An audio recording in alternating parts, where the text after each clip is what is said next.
Introducing you to the new Executive Director of the Jackson Downtown Development Authority, Beth Kuiper. Hi, Beth. Hi, thank you Welcome. very much for having me. Yeah, welcome to the show. Thanks. And welcome to Jackson. Yeah, it's a wonderful experience. So, did you know much about Jackson, or had you been to downtown Jackson before you were interested in this job? So I came to downtown Jackson to check it out before I applied for the job position. But before that, I didn't really know very much about the community. Well, that's, I think, interesting perspective because from the outside, what are your impressions first of Jackson before you were here? What did you know or hear about it? And then once you've visited, what do you feel about it? So I didn't know very much before. I'm over in the East Lansing area, so we've got Lansing, which is kind of comparable. We also have a place up in Pentwater, so there's Muskegon, once again, kind of comparable to the size and demographics. So I didn't know a lot, and I thought, this looks like a really good job posting. It looks like it's right up my alley. I'm gonna go down there, I'm gonna check it out. And I came downtown and I parked by the bus station so that I had plenty of room to walk around, and I just fell in love with the city. You could just feel the energy. It was pretty early in the day. And then to see the historic preservation with the buildings, and I'm a big fan of architecture. So to see that, the placemaking, the streetscapes, to see how clean everything was, plenty of places just to sit and chill. And then I started looking at the businesses, and I said, I'm just looking, I'm just stalking, I'm not gonna go inside.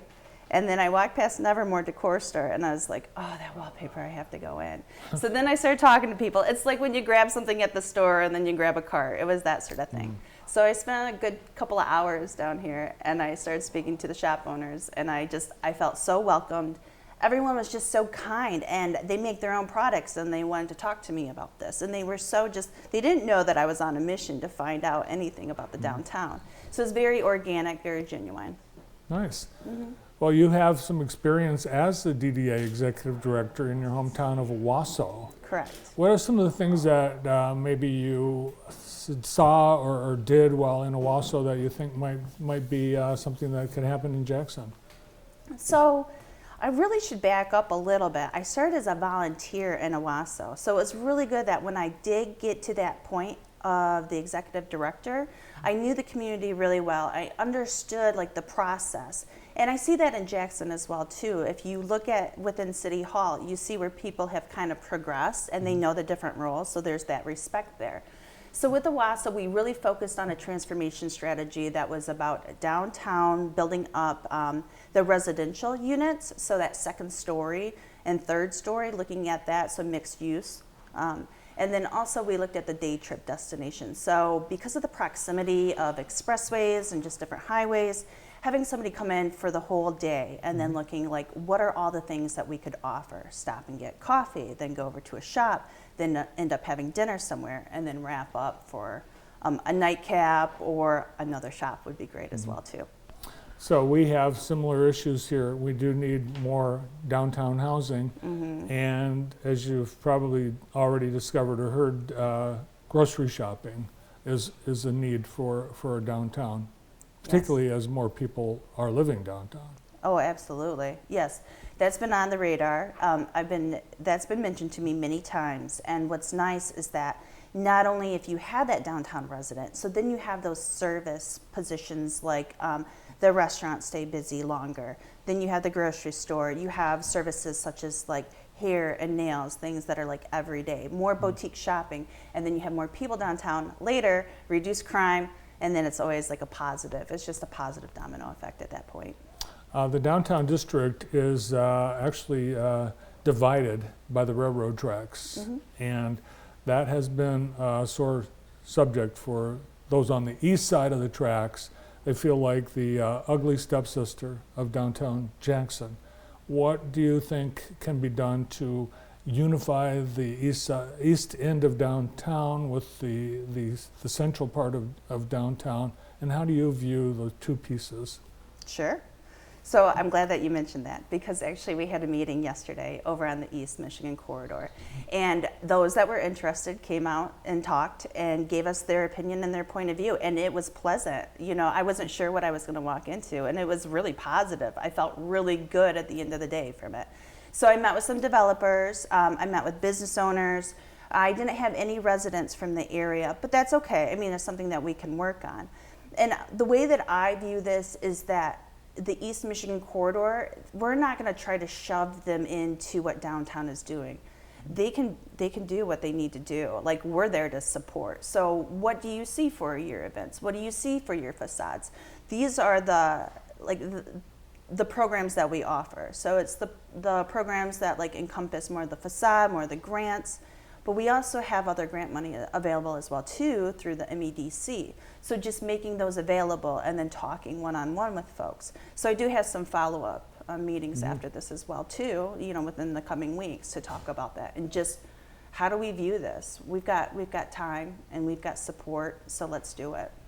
Do you see that section of the community as something that could stand alone as a sub of the downtown, like a Old Town or Depot Town or an Arts District? Oh, absolutely, yeah. Well, it's difficult to walk over there, so that's kind of where that barrier, you know, it's just a barrier because you have to drive. So creating their own elements over there, I think, is really important. And yes, Old Town is different from downtown versus Rio Town if we're talking Lansing. Like, those are three really cool areas, but they're totally separate. They have their own identity. What I envision too is, have you ever been to Corktown, Detroit? It's unbelievable. That's undergone an incredible transformation. Yeah, I see more of that. I'm seeing big picture because we can do it. We've got the support. Jackson is unique. It has the possibilities to do whatever it wants to do. Yeah, it's interesting. Corktown's got a lot of the East Side style bungalows that we have in Jackson that have been, I would say, gentrified, and they are being sold now at and rehabbed in the $400,000 neighborhood. Yep. But that's Detroit. But it's Corktown, which was a rundown and an unsafe and depressing part of Detroit. So you've got those visions for Jackson. Correct, but it really depends on what everybody wants over there as well too. Yeah. We've got, what do you know about the Haze? Where are we with that? Okay, so the Haze, I don't have a lot of information on that, unfortunately. You know, typical construction, whenever you get into any construction project, it's gonna run you 20% longer and 20% more. Like, you just know that off the top of your head. So we're kind of hitting a little bit of a hiccup, and I tried looking into it a little bit, but I just don't have that information for you. I'm still getting up and running, so to everyone, I apologize if I don't have the answers. I am going on week 4 right now. Events is a big part of what the DDA has been doing lately.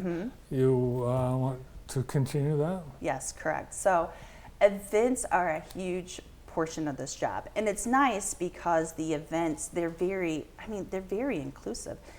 I think of what's just coming up this month alone. So we've got the Art Walk this Friday from 4 until 7. So you're looking at, like, we do a First Friday sip and shop. So you're looking at the retailers being open late for an additional few hours. We're looking at that, you know, every first Friday of the month. So Art Walk is this Friday. Next week, we've got the ETA on the 14th, which is going to be an amazing event. I mean, I'm going to come down even though I don't have to work, and I'm going to be here, you know, right on time to see everything. I'm really excited about that one. We've got the Witches on the Town on the 28th, which is a Thursday. And then we're launching a new ticketed event. It's a fundraising event for the DDA, and we're just fine-tuning all the little last pieces. But we've got the CMPI, which is the Central Michigan Paranormal Investigators, the Historical Society, another volunteer, and myself as a committee, and we're pulling it all together. And what we're doing is it's a tour of haunted buildings. So it's going to be walking and on the bus for about 2.5 hours. So I'll have that up on the Facebook page as our event page here shortly, probably within the next couple of days. Awesome. Well, it's great to have you here. Thanks for coming in today. Yeah, thank you. The new Executive Director of the Downtown Development Authority, Beth Kuiper. More of the Morning Show.